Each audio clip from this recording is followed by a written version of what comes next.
Hello everyone, welcome to the channel. I hope you're all having a great day. It is now a beautiful day in Arizona. It is getting nice and cool, a high of like 98 degrees a day, so we're on a cooling trend. But anyways, that's not why you're here. You're here to see the Pioneer. So today we are going to do a reinstall, per se. So let me show you what I'm talking about. So I have my switches that I installed about 2 years ago. And I only use this one here, and then the winch obviously, and then I have a 12 volt outlet, a USB outlet, and then my dual meter. Let me show you there, and there we go. So if you notice, these switches are all backlit. You hit that one on, the top light will also come on, but none of these actually work. So we're gonna replace that cheap Amazon one with this, a switch plate holder with cup holders, because who doesn't want more cup holders? But let me show you why. So if you look right here, this was your initial warning sticker the Honda puts on, and it's a large hunk of your dash, and this switch plate just isn't big enough. So this one actually goes and it covers the whole thing, and you use the factory rivet holes.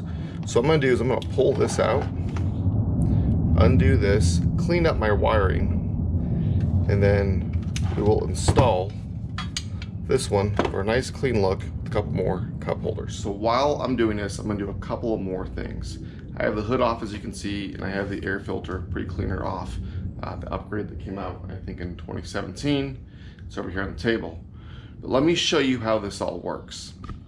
So one thing I'm gonna do is I'm going to replace this. I use a trickle charger, it's right there, every day. But I don't think the camera's gonna show it. It might. There's black lines I keep polishing out as I'm driving down a road, and this is going like this. So I'm going to replace this and put it in a switch. So we go from the trickle charger, which I'm gonna put on the dash, to my main battery. From the main battery, it goes to our true battery isolator. Now if you'll notice that little blue light is on, it's because I just got back from dropping the kids off at school. It was trickle charging all night. So this light will stay on as this voltage is up. There's a specific voltage when this light will go off, showing that this has not reached whatever it needed to charge a second battery. So from here, it goes to my second battery down there. Now don't pay attention to the wires, because that's what we're in here to do, to clean it up today. Then from my second battery, it goes to the stinger. And then from the stinger, it goes to my fuse box. So how does this all work? In case you're wondering, I know I've had some questions, and I am not an expert by any means.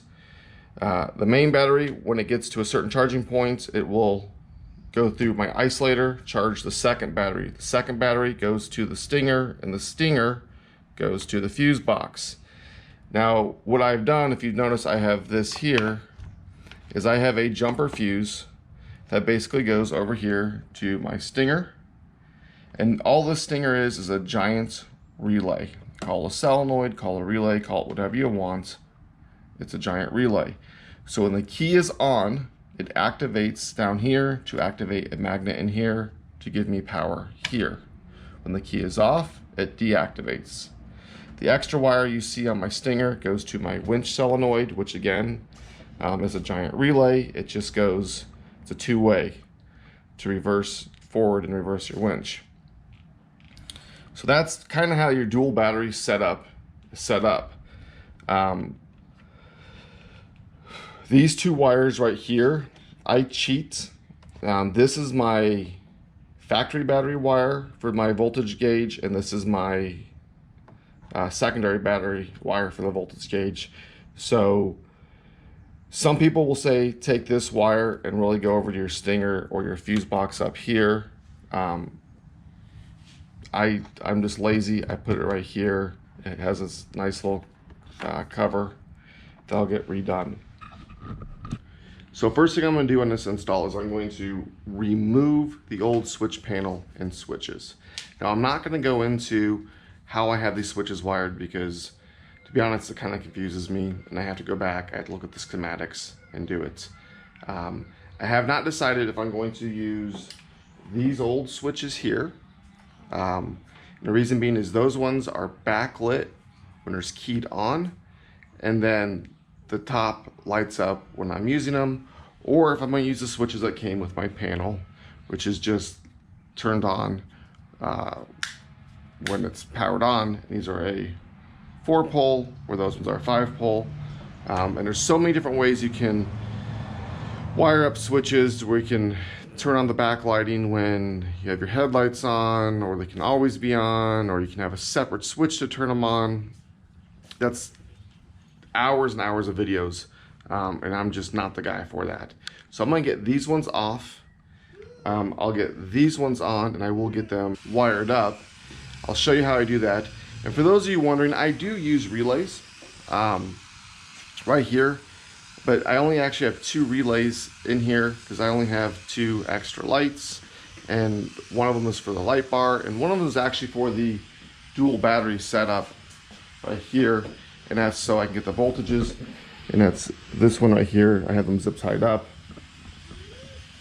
So let's go ahead and let's get started getting this disconnected, and I'll show you how I'm going to build this panel.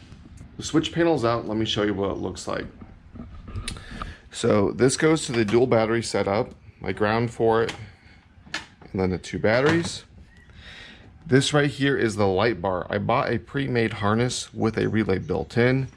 I don't know if you can see it back there, but there's a relay zip tied up there. This is the ground for the switch panel. This is the rocker switch for the winch for the in and out. It's right there. So that's what I have in here. I also have my 2 hot wires for the outlets. So this is what the switch panel looks like. So if you look, I had pre-wired just in case I ever added switches to here. And then there is where the winch went. So when I build this panel, it's going to be a little bit different. I'm going to take my 12-volt cigarette lighter and stick it right there, because this one came with that. I already took out the switches that came with it because I don't know if I can reuse these. These switches are very cheap and the pins pull out of them. So for my dual batteries, I'm going to run this MIC tuning right here. It fits in the switches, and then for my charger, I'll put it there, and then the winch will go somewhere down in here.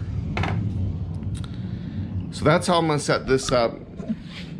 So I'm going to go ahead, I'm going to get this wired up, and then show you what it looks like as we get it installed and make sure everything works. One reason I like this cover is it comes with rivets. It uses the factory holes. So just make sure if you wire this up, you're good to go. If you're not going to use all switches, like again, I'm still going to have a couple extra switches. I will leave the extra wire coiled up so I can always pull it through the fronts. And I will get this wired up, and I'll be right back. Well, I've got the switch panel changed out. Let me show you. It's cleaned up quite a bit, zip tied it just a little bit. These are for the extra 2 switches. I've got labeled so I can tuck in there. But this need to feed those in there. That's how it's going to look. Now we can turn this on. So we have our voltage and our batteries. Got our light working. These 2 obviously are not wired up. And I've checked power on these. Our winch is wired. All right, so we have one more thing to do. All we have to do is pop rivet the plate in to the factory holes that we drilled the pop rivets out. So we'll go ahead and get everything buttoned up, double checked everything worked.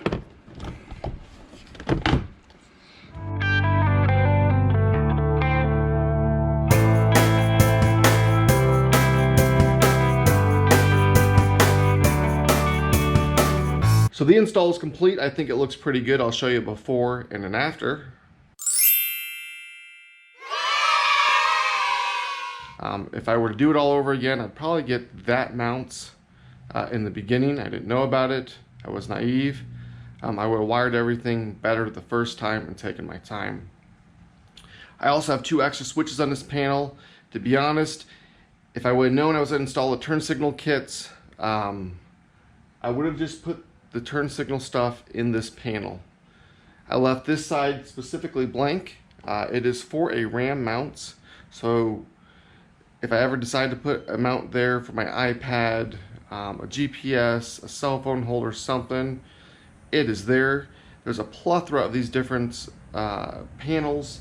You can get them with cup holders, without cup holders. You just have to know that you're going to remove your warning label. So I'm pretty impressed. I will put a link in the description below, right down there, for the switch panel. I will also put the links for the dual voltage switch that I got and the charging port. I think it looks pretty good. As you can see, it's charging right there, and there is nothing flopping around on my hood, so we'll see if I can buff that out. So don't forget to give me a big thumbs up if you like the video. Don't forget to subscribe. Until next time.